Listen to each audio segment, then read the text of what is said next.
of you lovely aspirants. I hope you guys are doing very, very well. And today I come in continuation of the last class, and that is all about grammar.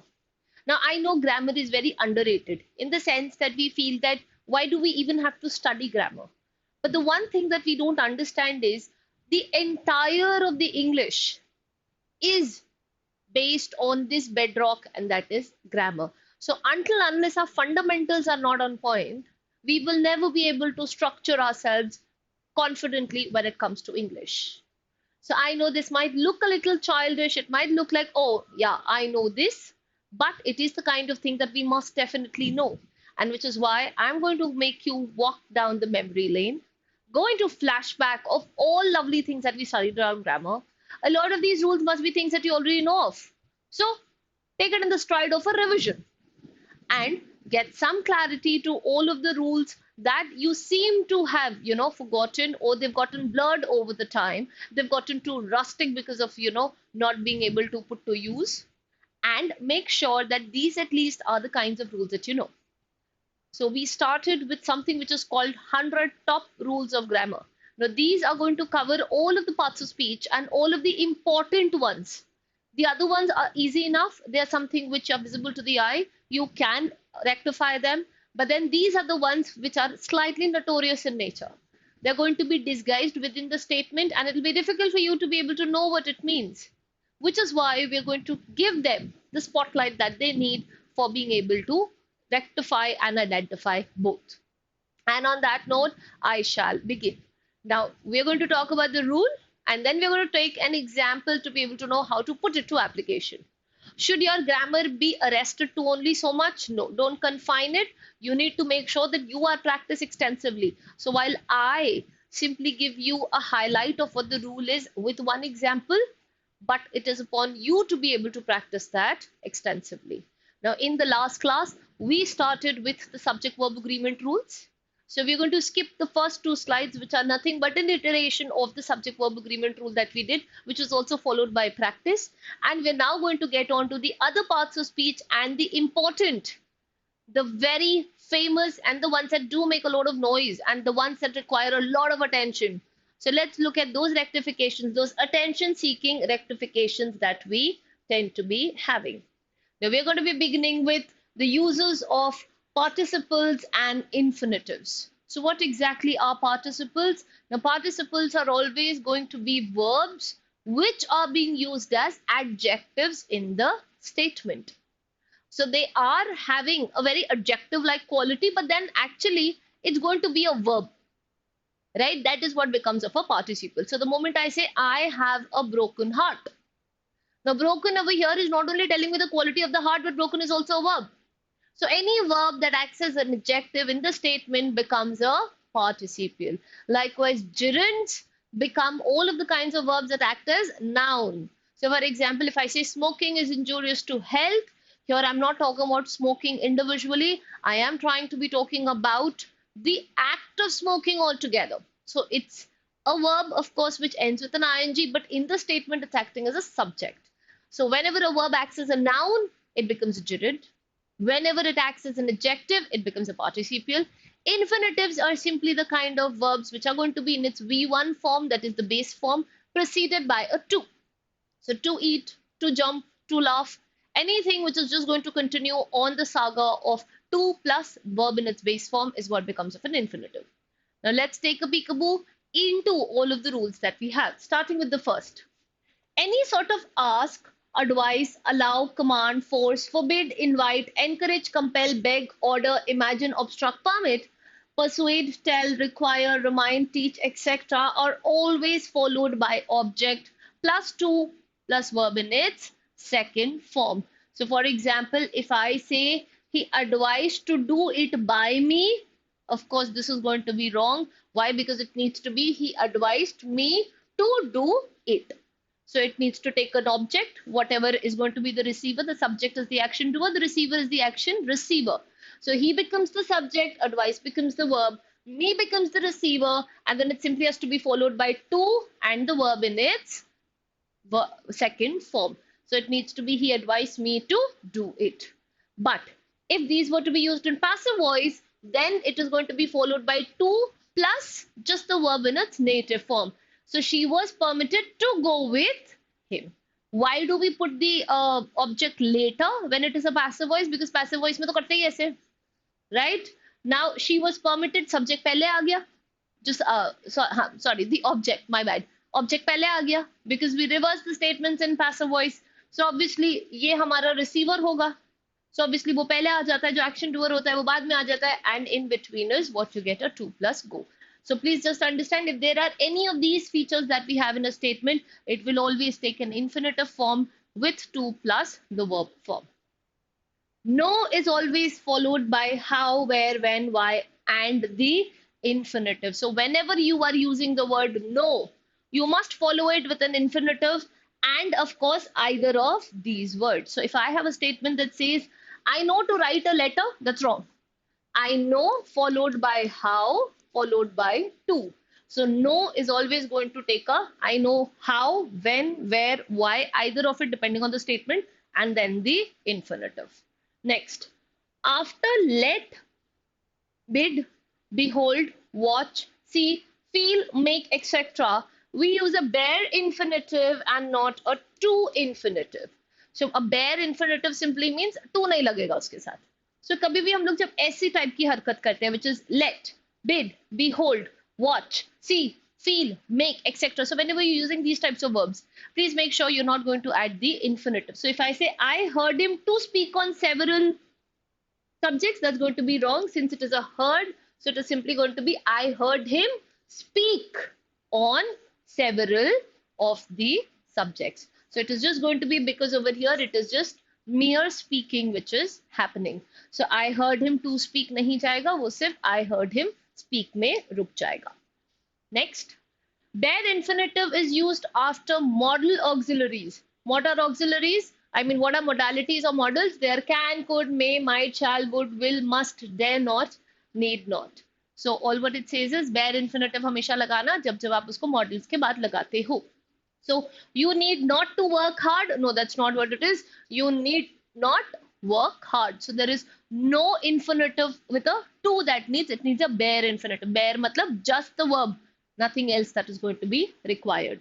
Had better, had rather, had as soon as, had sooner, etc. are also followed by the bare infinitives. So if I have a statement that says, he had better to go now, no. The correct version of this is, he had better go now. So the moment you have a perfect form to it, you have to see that it needs a bare infinitive. Next, conjunction than is also followed by bare. So every time you're using the conjunction than, you're going to follow it with a bare infinitive. So for example, he had better read than to write. Now, of course, that's not right. He had better read than write. So this too is not going to be there. Next, when but is used, so this rule is with respect to but. So when but is used as a preposition and preceded by any form of the verb do, preceded matlab pehle, then but is followed with a bare infinitive. उसके बाद आपको but के आगे bare infinitive लगाना पड़ेगा. So if I say he did nothing but to wander, so over here clearly it will have to be he did nothing but wander. So you are going to put a bare infinitive. You're not going to put a to plus an infinitive form. Next, every participle must have a subject of reference. Please understand, because it is an adjective, right? It's acting. It's a verb doing an adjective duty there, which means adjective is going to tell us the quality of a noun, and we will have to have a subject because जब तक noun नहीं होगा तब तक किसकी quality बताएंगे? So that is what the rule says कि हर participle को एक subject होना बहुत जरूरी है. So being a rainy day, Vijay decided to stay at home. Now, of course, that's not going to be correct. The correct version is it being a rainy day. So we need to have a subject to it. So you can't just begin with being a rainy day. What was being a rainy day? It. It is a pronoun. So nouns and pronouns can both be subjects in a statement. So it being a rainy day, Vijay decided to stay at home. So rainy day over here, of course, is telling me the quality, and rainy becomes the participle over here. So it needs a subject for itself. For completed action, having plus VA is used in active voice, whereas Having plus been plus verb or being plus verb is used in passive voice. After should not be used in, after that should not be used in such a sentence. So I know complicated. Let's break it down with the example. After the leader having been killed, the followers ran away. Now, the correct version of this is the leaders having been killed, the leader having been killed, the followers ran away. So, for completed action, which is having plus a verb, is how it is used in the active voice. And whereas if it is going to be a passive voice, it is going to be a having plus been plus the verb form, or it could be just being plus the verb form. So this is of course passive. So here it becomes the leader having been killed, the followers ran away. So I'm sure in active passive you already know of this. Next, participles like considering, judging, referring, concerning, regarding, viewing, broadly speaking, etc., do not take any subject of reference because they will always be speaking about a very generic version of the statement. So considering the case, I took the decision. Now over here you have to understand I is not the subject of reference for consideration. So there is no subject for considering. Still the statement is correct. So considering the case, I took the decision, I becomes the action doer, but it is not with respect to the case. We don't know what is happening in the case. It is just going to be considering the case, I took this decision.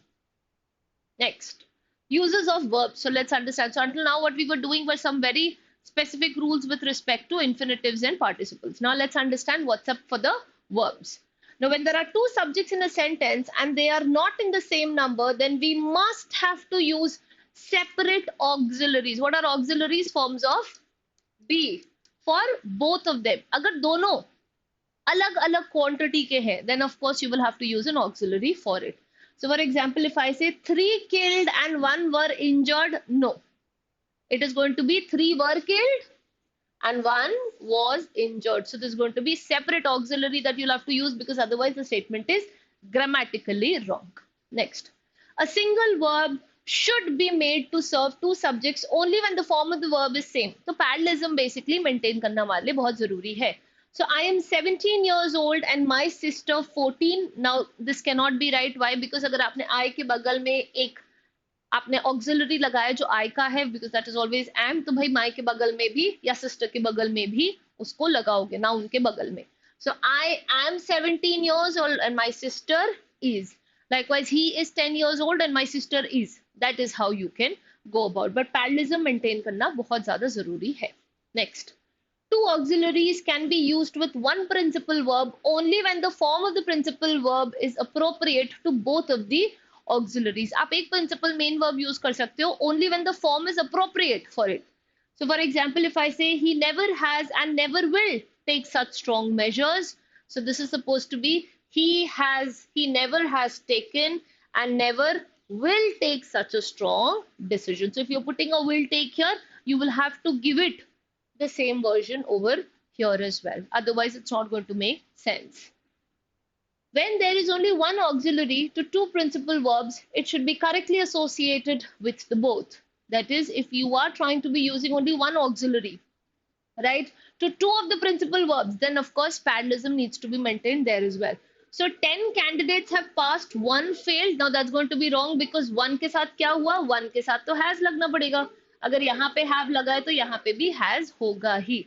Just as we did in the first rule that we had.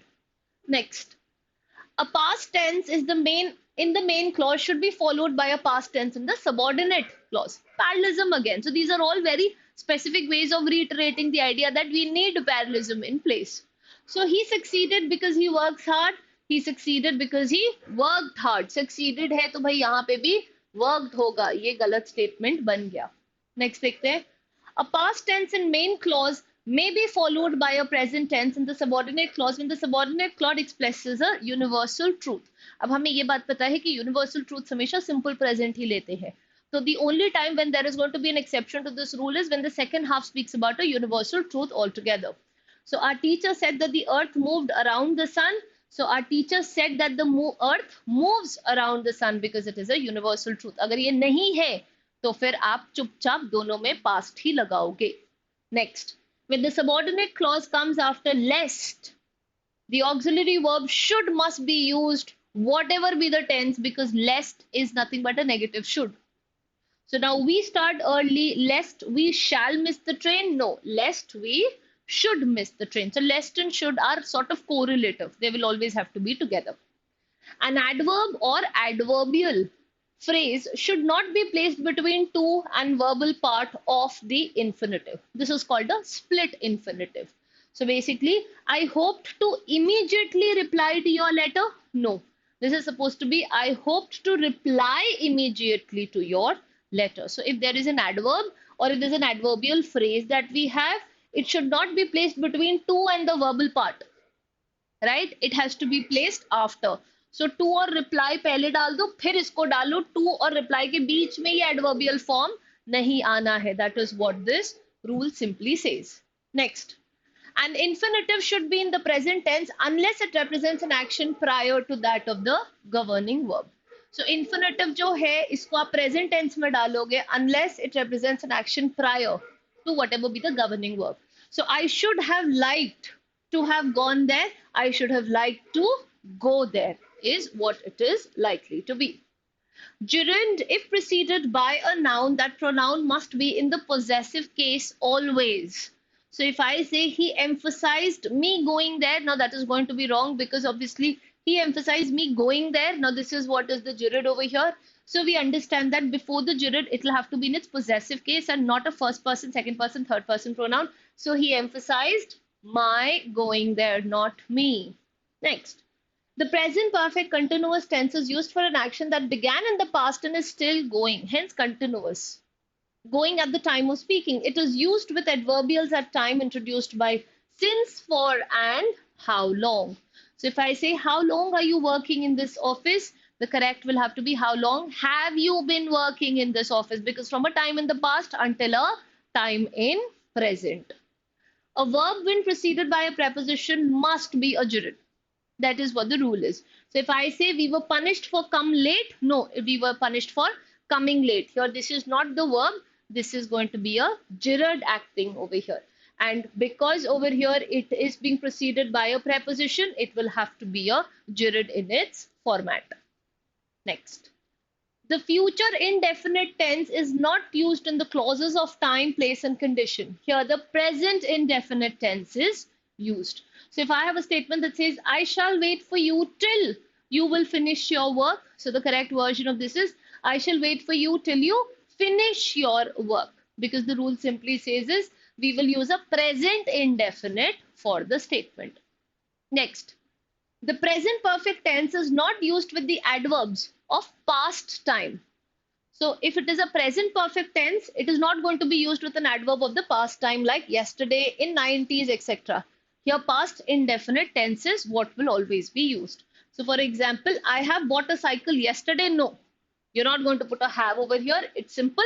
I bought a cycle yesterday. The past perfect tense is used to represent the earlier of the two past actions. So, अगर आपके पास दो actions of the past है, तो जो former past action होगा वो हमेशा perfect tense लेगा. So, when I reached the station, the train had already left. Two actions of the past, तो जो पहले हुआ होगा वो. So when I reach the station, the train had already left. जो first past होगा वो हमेशा perfect में जाएगा. Modal auxiliaries are not used together, but two auxiliaries can be connected by a conjunction. So two modals can't be used together, but they can be associated with a conjunction. So he should must do it. No, he should and must do it. तो conjunction के साथ आ गया तो आप दो auxiliaries को लगा सकते हो. When need or dare is followed by not, it turns into a modal auxiliary. तो need अगर है तो correct है, but अगर need not हो गया तो वो बन गया auxiliary. Likewise, dare not. In this situation, as we discussed earlier, हम लोग एक bare infinitive लगाएंगे, and we cannot use needs not or dares not. So, for example, he needs to do this. He needs not to do this. No, he need not do this because this is now going to just take a bare infinitive. ना to लगेगा और verb अपने base form में ही रहेगा. So these were our verbs. Let's bounce on to the next, which is around adjectives. Now beginning with the first. Adjectives of quantity show how much of a thing is meant. Adjectives of quantity क्या होते हैं? Some, much, little, enough, all, no, any, great, half, sufficient, whole.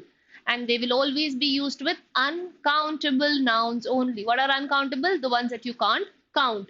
So I ate a few rice, galat. Rice is uncountable, few is countable. So correct hai, I ate some rice. Next. Numeral adjectives are used for countable nouns only, and they show how many persons or things are meant in what order or the thing stands. So for example, I have taught you little things. Little again becomes uncountable, but thing to countable hai na. So yahan pe I have taught you a few things, because now you can count on the fingertips. So you have to numerically give them a position.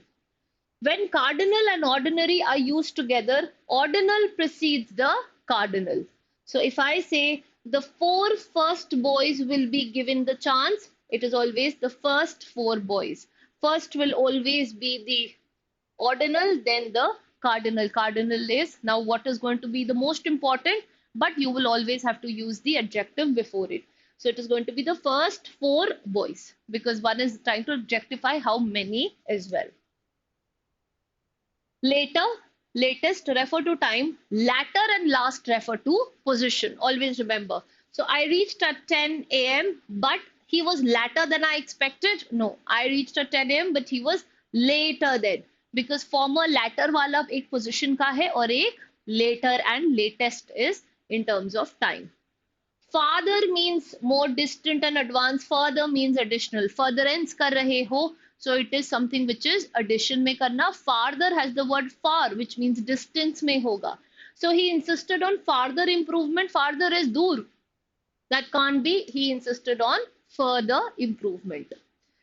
Each is used in speaking of 2 or more things. Every is used in speaking more than 2. So every of the 2 boys will get a prize. No. Each of the 2 boys will get. So each आप हमेशा use करोगे जब आप 2 or more things के बारे में, और every अगर आप use कर रहे हो तो it has to be more than 2, 3 and more. To express quantity or degree, some is used in the affirmative sentence and negative and interrogative sentence. So have you bought some mangoes? That's not what it is. Have you bought any mangoes?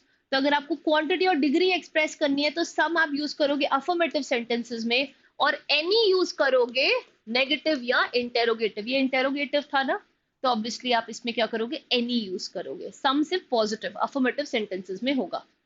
In comparing two things, the comparative should be used, the superlative should not be used. दो का comparison है तो obviously comparative ना, 3 का होगा तो superlative करोगे. So which is the best of the two? Best is superlative, which is the better of the two. When two qualities of the same person or thing are compared, the comparative in ER is not used. It is more. That's how we tend to be using. So हमें पता है ना, small, smaller, smallest होता है. But when it is of two things, then it is just going to be more smaller than the other.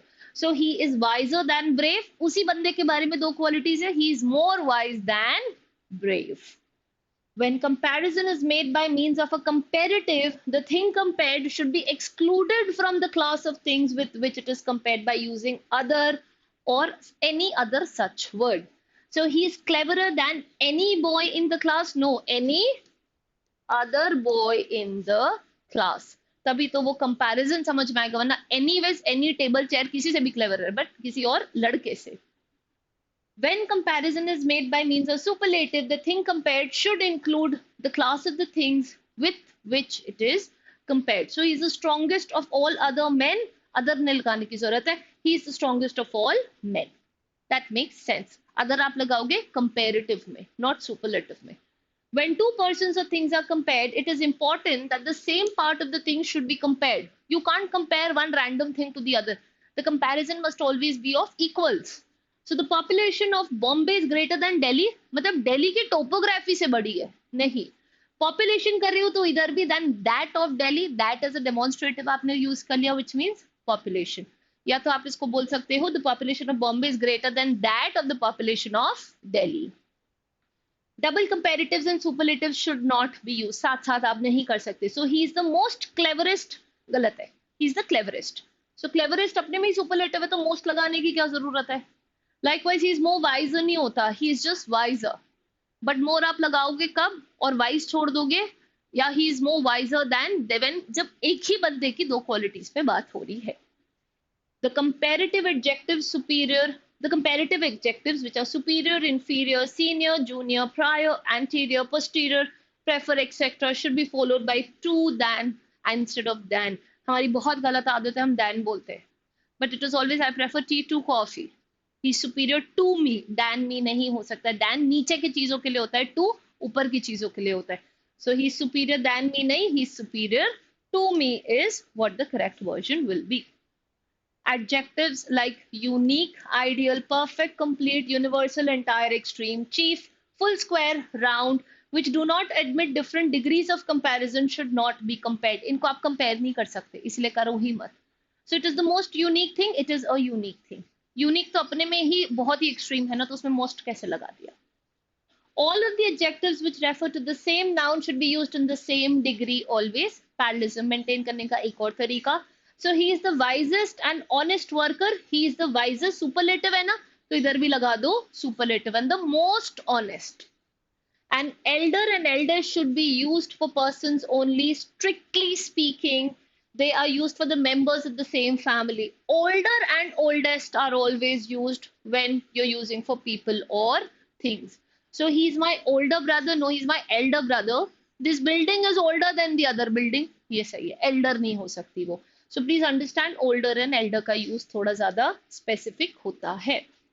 And let's just begin with the two rules of adverbs. Call it a day. Meet again the next time and continue from where we left. Now for adverbs, first rule. To modify a verb, an adjective, and another adverb, we use an adverb. That's the classic definition of what an adverb is. So she writes very careful. That's not what it is. She writes very carefully is how it is going to be. Carefully यहाँ पे adjective हो गया which cannot modify the adverb. Therefore, carefully becomes the adverb which must be used in place of the adjective. Careful. ये adjective का काम कर रहा है. But हमें तो यहाँ पे क्या करना है? उसकी writing को और ज़्यादा डिग्री देना है और accentuate करना है. कोई भी ऐसा वर्ड जो किसी verb या adjective की डिग्री को बता देगा वो adverb है, तो हमने इसको क्या किया? Adverb में change कर दिया. To, T-O-O-2, means more than required, and it is usually with unpleasant adjectives. So we cannot use too glad, too happy, too pleasant, or too healthy. So for example, I am too glad to meet you गलत है. To जब ज़्यादा use होता है तो वो unpleasant, negative connotation में use होता है. I am too unhappy with what has happened. Too happy नहीं हो सकता. So I am very glad to meet you. And with that, we come to an end to 50 hot shot rules of grammar. I hope these you've made a count of and that you shall be practicing them, because trust me, guys, if then error detection has to come, it will be from the 100, and that's something I can give you in writing with guarantee. Please make sure that you know of these. Please make sure that you're extensively practicing this, because if you're just thorough with these 100 rules, there is no stopping for you. I'm going to see you guys very soon in part 2 of the same series, picking up another 50 rules with examples. But until then, please make sure that you're practicing this. Thank you so much for giving me your valuable time. I'm going to see you guys super duper soon.